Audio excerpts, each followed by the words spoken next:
Barakata Yahweh, Barakata Yahushai, Ba'ashim Rekakwadash, Barakata. First and foremost, I'm going to give all praises, glory, and infinite honors to Yahweh, Ba'ashim Yahushai. Double honors to the apostles and elders of Great Millstone that rule well, and peace and salutations to Ya'akim out there pushing this word in truth and sincerity. May you brothers endure until the end. This is the brother Raya with another video, and I'm going to be using an article from the organicprepper.com titled, "There seems to be growing concern about biological attacks. What do they know that we don't?"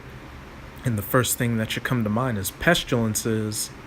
And this article is by Daisy Luther, and it reads, "One thing I have learned after being involved in alternative journalism for all these years is that coincidences often lead towards some concrete event. Recently, some coincidences I have noticed have been related to biological attacks. It's always rather subtle, but there are definitely patterns that can sometimes lead up to large, horrifying events. Now, the good news is that this is not always the case. Sometimes there are genuinely unrelated events that mean absolutely nothing, but I still believe it's important to pay attention, don't you? And I can't say that I hate to be the bearer of bad news, but there will be man-made biological attacks, as well as viruses kept at the CDC released onto the public, and just natural biological viruses that are going to kill a large percentage of the population, because on the one hand you've got the elites with their depopulation agenda, and on the other hand, first and foremost, it's all the will of the Most High for enacting his judgment on you wicked people. And that brings me to my first precept in Jeremiah chapter 28 verse 8. "The prophets that have been before me and before thee of old prophesied both against many countries and against great kingdoms, of war and of evil and of pestilence." And that's what I'm doing right now. I'm prophesying of pestilences, because as it said, the prophets that have been before me and before thee of old prophesied.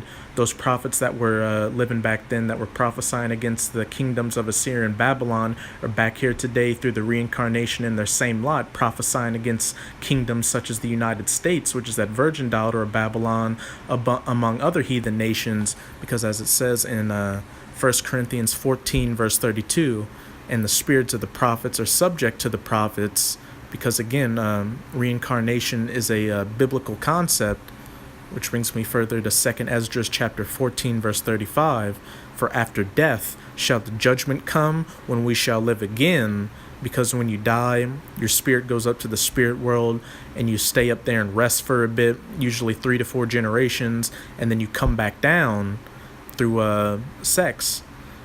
And then shall the names of the righteous be manifest, and the works of the ungodly shall be declared." Just a quick little side note. It's important to note that biological attacks are nothing new, and I'm going to skip through this and just get to the points of this article, but what they're talking about right here are instances of biological attacks. Now, however, the biological attacks are a lot more sophisticated, and over the past year, there have been quite a lot of talk about biological attacks. Let's take a look. July 2018, the FDA has approved a smallpox drug. Last week, the FDA announced that they had approved T-Pox as the first drug to treat smallpox. Now, the FDA approves new medications all the time, but what makes this so interesting is the fact that smallpox has been completely eradicated, and that means nothing. That's a moot point, because you're going to see a lot of these biological viruses from the past make a comeback during Jacob's trouble to take you people out, because just recently in Venezuela, polio made a return after a few decades of being dormant. The last natural case occurred in 1977. It was eradicated through a vaccination program, but the vaccine proved dangerous.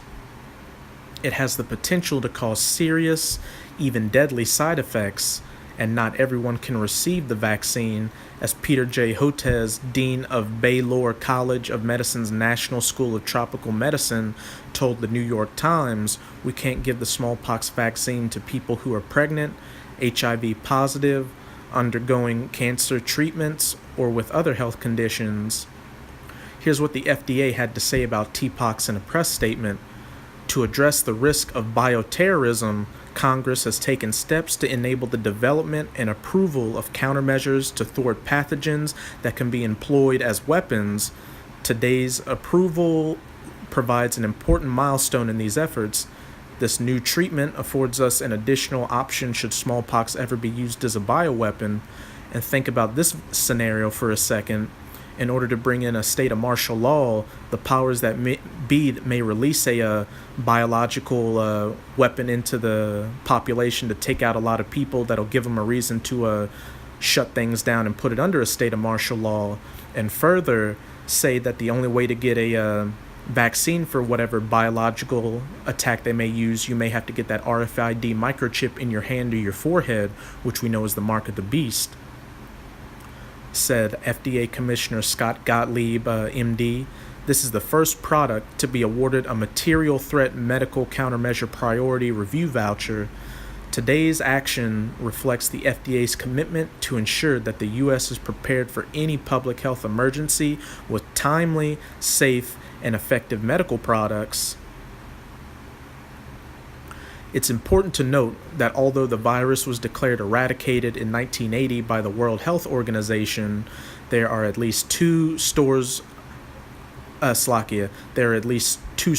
the virus that we know of. That's an important statement right there.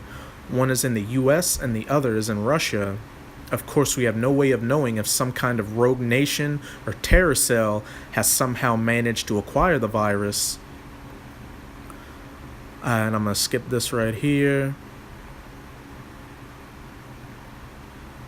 Skip that. Come right here. The disease is truly horrifying. Smallpox is among the world's most feared diseases. By some estimates, the virus killed more people than every other infectious disease combined, and more than triple the number killed in every war in the 20th century. And you got to think that with smallpox being that deadly, you best believe the elites have this in their back pocket to use in their depopulation agenda. Smallpox was clearly the most serious infectious disease that mankind has endured over history, says Dr. D.A. Henderson, who led the international effort that eradicated smallpox in 1977. The virus can spread easily from one person to the next. History shows it hides in the body for about a week before erupting in a burning fever, convulsions, throbbing, pain, and terrible blisters all over the body. What is particularly disturbing to the patient, certainly, is that they're inside of the mouth and over the tongue, Henderson says. So he has trouble eating and has trouble drinking. It's probably the most horrible disease you can imagine. About a third of victims die. Many survivors are left scarred and sometimes blind. I'm going to skip this, just some more examples.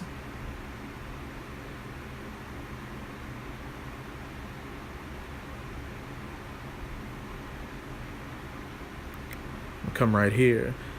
October 2017, the DHS announces plans for a biological attack drill in Oklahoma.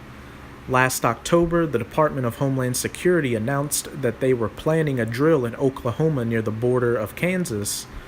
The first drill starts in January and continues into February of next year at two buildings within the Chilocco Indian Agriculture School, Chilocco campus in Newkirk County, Oklahoma. The location is about 6 miles south of Arkansas City, Kansas. Department of Homeland Security, Science and Technology Directorate plans to release low levels of inert chemicals and biological stimulant materials, simulating a biological attack on critical infrastructure. S&T is studying the penetration capabilities of a biological stimulant against resident buildings.